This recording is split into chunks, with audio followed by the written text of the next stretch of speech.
मुल्तान शहर एक रवायत, सकाफत और तहजीब का नाम है। सिखों का दौर हो, अंग्रेज़ों का हो या फिर हिंदुओं का, मुल्तान शहर हर दौर में अहमियत का हामिल रहा है। मुल्तान शहर में सबसे ज़्यादा जो चीज़ देखने के लायक है वो है इसका अंदरून, जो कि अपने अंदर एक नई दुनिया समाये हुए है।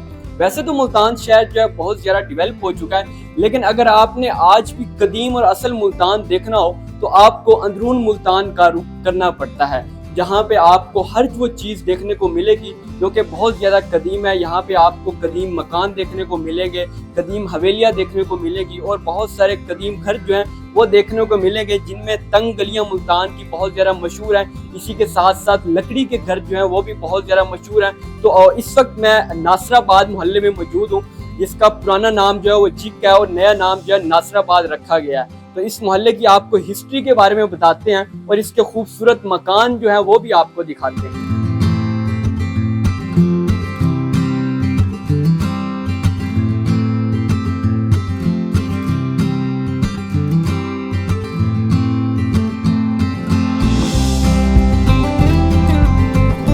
इस वक्त आप मेरे अकब में जो मकान देख रहे हैं ये बहुत ही ज़्यादा कदीम है और इसके दरवाजे की साख को अगर देखें तो बहुत ही ज़्यादा पुराना दरवाज़ा है और देखने से भी मालूम हो रहा है कि ये दरवाज़ा जो है सैकड़ों साल पुराना है। और इसकी साख को हम देखें तो एक बहुत ही प्यारा दरवाज़ा है जो कि पुराने दौर में इस्तेमाल होता था। इसी के साथ साथ 2 मंजिला ये इमारत है जिसकी खिड़कियाँ जो हैं वो लकड़ियों से बनी हुई हैं और तकरीबन कई ज़्यादा साल गुजरने के बावजूद ये अपनी असली हालत में मौजूद है। इस मोहल्ले की मैं अगर बात करूं तो इस मोहल्ले में पहले बहुत सारे कदीम मकानात होते थे, लेकिन तकरीबन पिछले 10 साल के अरसे में लोगों ने अपने मकान जो है वो पक्के कर लिए, अपने मकानों को शिफ्ट कर लिया और वो पुराने मकान जो कि सैकड़ों साल पुराने थे, छोटी ईंट से बने हुए थे और बड़ी उनकी दीवारें थी, वो मकान गिरा दिए गए और बहुत सारी जिसमें बाकियात और तारीखी चीज़ें भी हैं वो भी ज़ाया हो गई और अब यहाँ पे मोहल्ले में जदीद मकान बन गए हैं। और ये मोहल्ला भी इसलिए मशहूर है क्योंकि यहाँ पे जदीद मकानात की तादाद भी उतनी है और पुराने मकानात भी हैं वो भी उतने ही ज़्यादा हैं।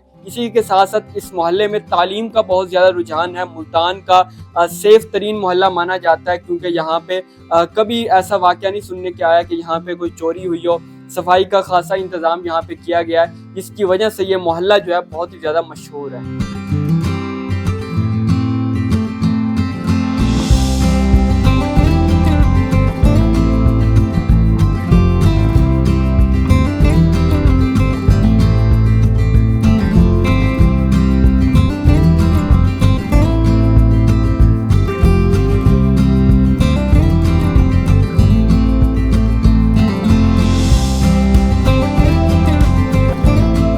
मेरे साथ इस मोहल्ले के वासी ज़ैनुल आबदीन साहब मौजूद, आइए इनसे बात करते हैं, मोहल्ले के बारे में मज़ीद इन्हीं से जानते हैं। अस्सलाम वालेकुम। वालेकुम सलाम। ज़ैन भाई, सबसे पहले तो मुझे इस मोहल्ले के बारे में बताइएगा, ये किस वजह से मशहूर है, यहाँ की क्या चीज़ें जो मशहूर हैं? यहाँ पर बहुत सारी चीज़ें इस तरह से हैं कि जैसे पढ़े लिखे ज़्यादा हैं यहाँ के जवान और पढ़ाई की तरफ ज़्यादा रग़बत रखते हैं, प्रोफेशन अच्छे हैं और ज़्यादातर।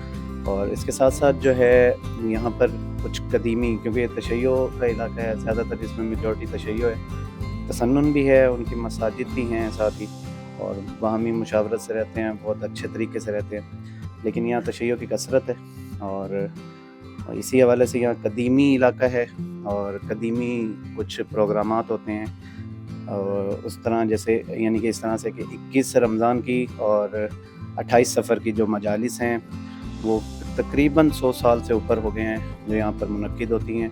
बहुत कदीमी है मुल्तान की और ये मरकज़ है मुल्तान का तशय्यो के हवाले से, तो यहाँ बहुत सारी जमीयत इकट्ठी होती है। अभी लास्ट में ही यानी कि चंद दिन पहले ही 28 सफ़र गुजरी है, तो जनूबी पंजाब के सारे ही तशय्यो यहाँ पर आते हैं, मजालिस होती हैं, यहाँ से फिर जुलूस निकलता है पिछली गलियों से होता हुआ दिल्ली गेट से शाद शम्स में इख्तिताम पजीर होता है। अच्छा, ये बताइएगा, यहाँ पे जो इमारतें हम देख सकते हैं, कुछ इमारतें बहुत ज़्यादा कदीम है और वो छोटे ईंट से बनी हुई हैं, इससे मालूम होता है कि सैकड़ों साल पुरानी है। तो सबसे जो पुरानी इमारत है वो आपके ख्याल में कितने एक साल पुरानी होगी?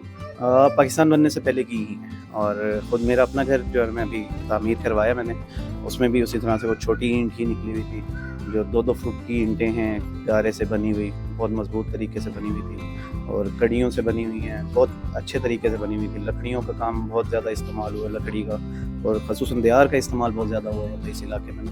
तो हमने उससे काफ़ी यानी कि यूज़ टू रहे, यानी कि फ़ायदा हुआ है, उससे फ़ायदा हासिल किया है। और यहाँ पे जैसे मैंने बताया था अभी कचहरी भी टाइप बना हुआ था, यानी कि उसमें एक कोर्ट कचहरी इस तरह का घर भी था, लेकिन वो भी आसार अभी चंद साल पहले ही, क्योंकि वो मकान बना है तो उसको रिजॉल्व कर दिया है, अब वो नए तरीके से बन गया, वरना वो आपको दिखाते हैं लाजमी। अच्छा, हम इस मोहल्ले में एक और जो चीज़ देखते हैं वो ये कि यहाँ पे कदीम भी मकान है और जदीद मकान भी हैं। हमने इन दोनों चीज़ों का जो है यहाँ पे मजमुआ देखने को मिलता है। तो यहाँ पे कितने ज़्यादा कदीम मकान है या जदीद मकान है? अब जब आप आए हैं तो उस वक्त तो अब कदीमी कुछ कम है विरसे, क्योंकि जो 100 सालों से बने हुए हैं, तो वक्त के साथ साथ उसमें फिर टूट फूट और थोड़ा सा जैसे जिस तरह का इन्वायरमेंट होता है, साथ वाला जब घर बनता है तो उसके साथ वाला वो थोड़ा सा वीक हो जाता है बुनियादी तौर पर। वरना कदीमी पहले बहुत ज़्यादा थे और तकरीबन ही कदीमी थे पहले। अब पिछले 7-8 सालों में बहुत सारी चेंजिंग्स हो गई हैं, और अब जो है ना जदीद ज़्यादा है, कदीम अभी भी मौजूद हैं, कुछ आसार मौजूद हैं, जैसे आपके पीछे भी है एक घर, और मज़ीद भी कुछ घर हैं वो आपने नोट किए। हमने अंदरून के बहुत सारे जो मोहल्ले हैं उनको एक्सप्लोर किया, लेकिन इस मोहल्ले में हमने जो ख़ास बात देखी है, एक तो यहाँ के बासियों बहुत ज़्यादा पढ़े लिखे हैं, कोई इंजीनियर हैं, कोई डॉक्टर हैं, और दूसरा ये कि मोहल्ला सफाई के लिहाज से भी बहुत ज़्यादा मशहूर है, बहुत ज़्यादा साफ़ सुथरा मोहल्ला है।